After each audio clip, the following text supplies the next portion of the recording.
c'était toi. Il y a un moment où ce n'est plus juste de la procrastination. Ce n'est plus je vais le faire demain, c'est autre chose. C'est voir sa vie avancer sans vraiment y participer. Et le pire dans tout ça, c'est que tu sais exactement ce que tu devrais faire, mais tu ne le fais pas. Alors pourquoi? Il est 21h47, tu es encore sur ton téléphone. Tu avais prévu de travailler, de continuer ce fameux projet que tu as commencé il y a 3 mois, de répondre à tes messages importants, de reprendre ta vie en main. Mais à la place, tu scrolles. Une vidéo, puis une autre, puis encore une. Et dans un coin de ta tête, une petite voix te dit « Tu es en train de gâcher ta vie ». Et pourtant, tu continues. Pas parce que tu es paresseux, mais parce que tu es bloqué. À ce niveau-là, ce n'est plus de la procrastination classique. C'est ce qu'on appelle un évitement émotionnel chronique. Ton cerveau ne fuit pas la tâche, il fuit ce que la tâche représente. La peur d'échouer, la peur de ne pas être à la hauteur, ou pire, la peur de réussir et de devoir maintenir ce niveau. Alors, il fait quelque chose de très intelligent. Il te protège.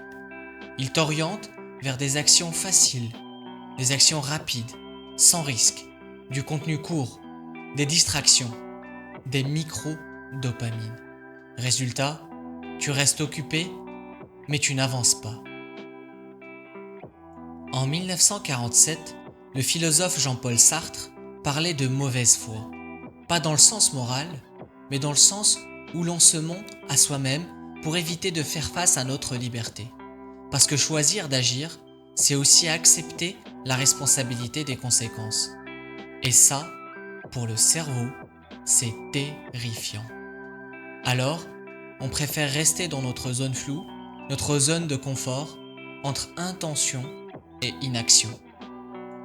Je te prends un exemple. Imagine que ta vie est une porte. Tu es devant, tu as la clé dans la main, tu sais que derrière cette porte, il y a ta progression, ton potentiel, tes résultats. Mais tu ne tournes pas la clé. Pas parce que tu ne peux pas, mais parce que tu ne sais pas ce qu'il y a exactement derrière. Et l'inconnu fait plus peur que la frustration que tu ressens maintenant.